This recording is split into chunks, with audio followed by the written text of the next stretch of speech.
이제 역대하의 말씀을 이제 마무리합니다. 이제 내일부터는 에스라 말씀, 또 이어지는 에스라 말씀을 가지고 묵상을 하고, 또 이제 돌아오는 월요일은 여기가 아니라 3층 분당에서 우리 전세기로 정교연 세 달의 첫 번째 새벽 기도회로 모이게 되는데, 오늘 이 역대한 이 마지막 말씀을 통해서 하나님께서, 물론 이 마지막 말씀을 보면 심판에 대한 얘기죠.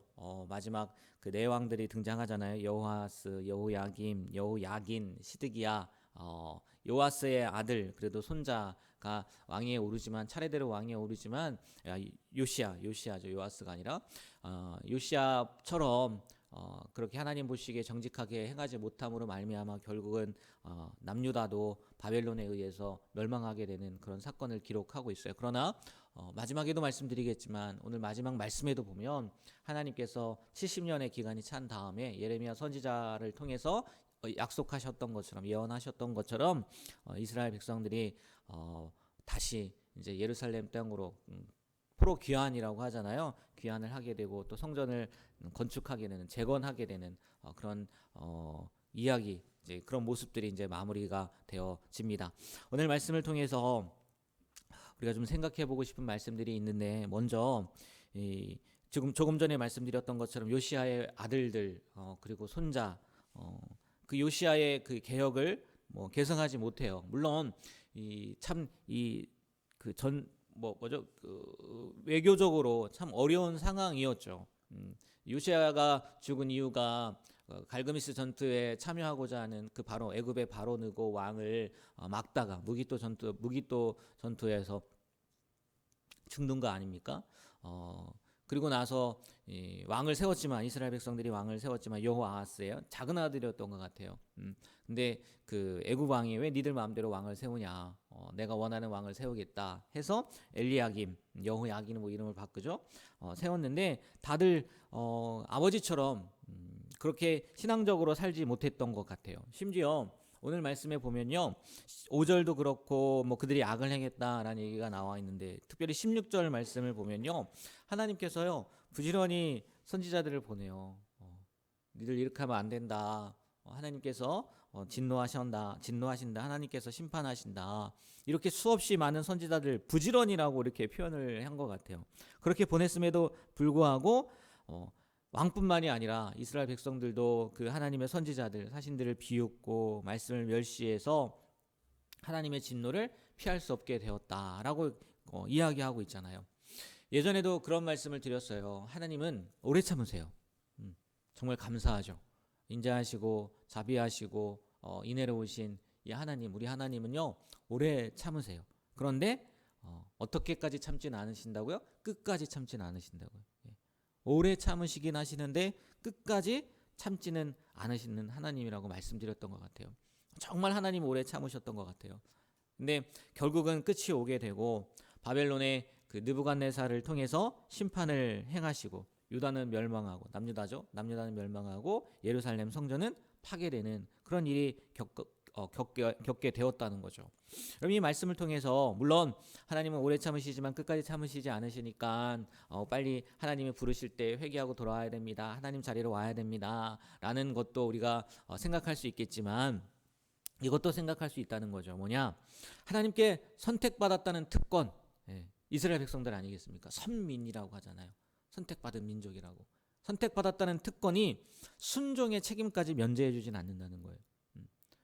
무슨 말인지 아마 이해가 되실 겁니다. 우리가 하나님 앞에 선택받았다, 또 하나님의 사랑받는 자녀가 되었다, 이 특권이란 말이에요.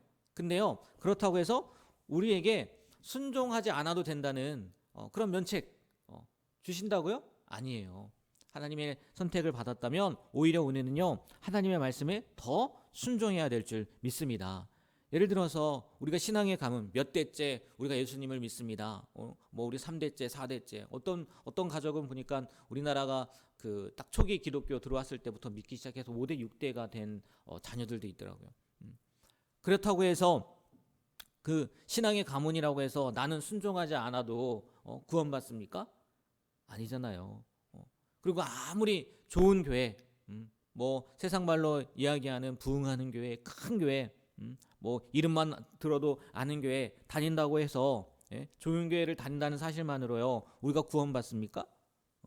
아니잖아요.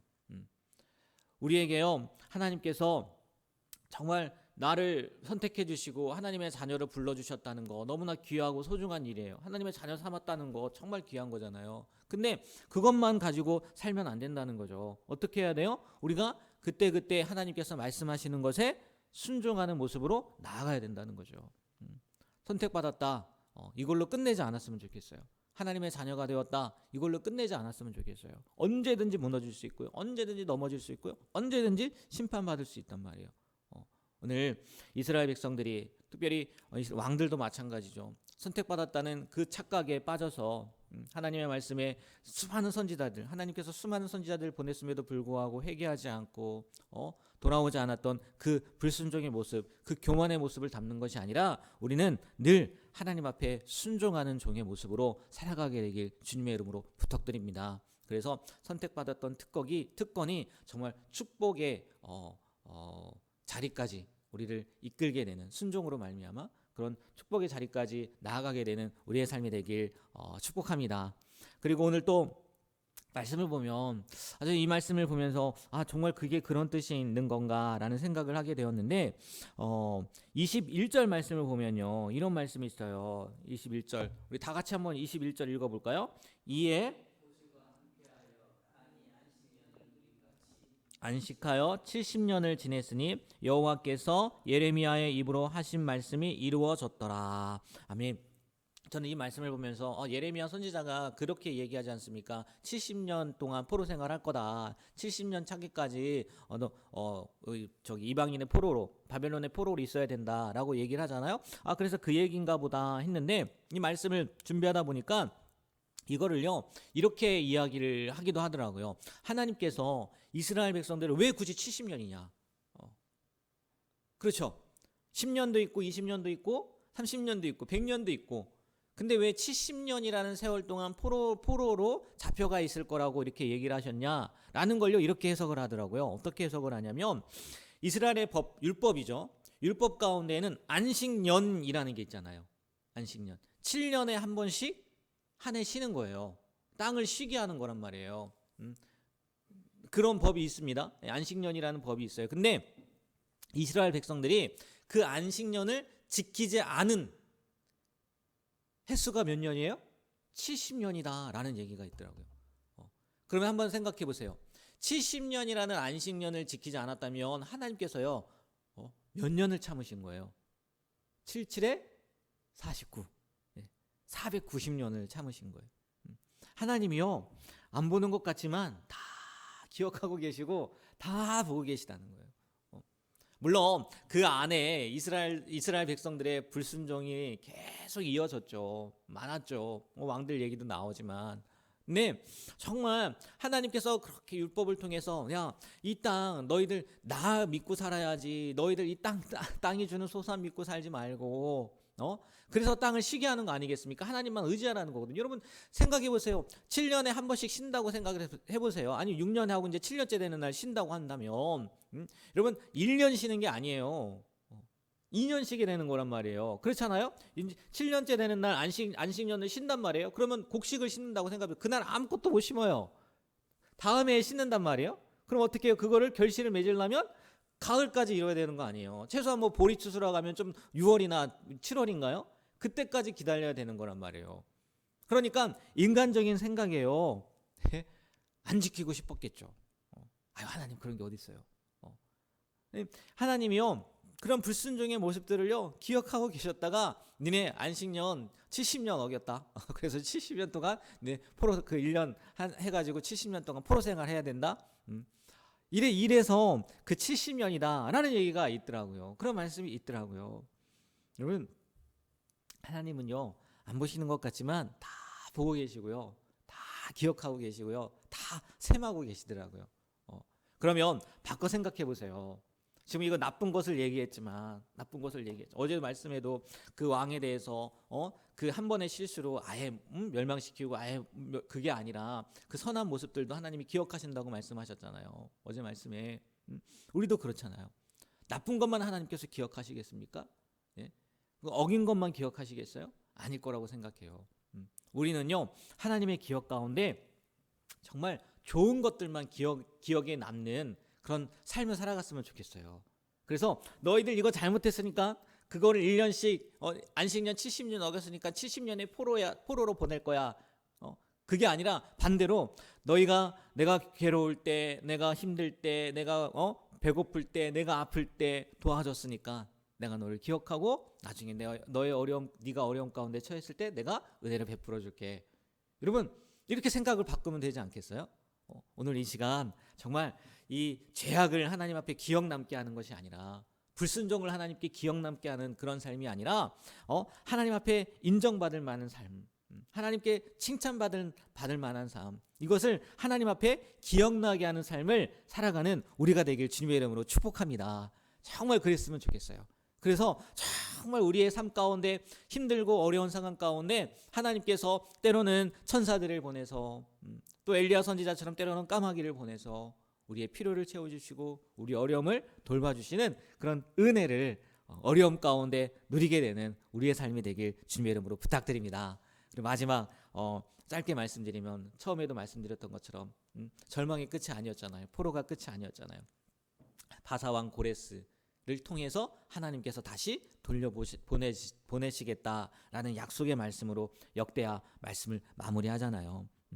하나님은요 우리를요 완전히 엎어지기까지 만드시는 분이 아니에요. 다시 회복을 약속하시는 분이 우리 하나님이라는 거죠.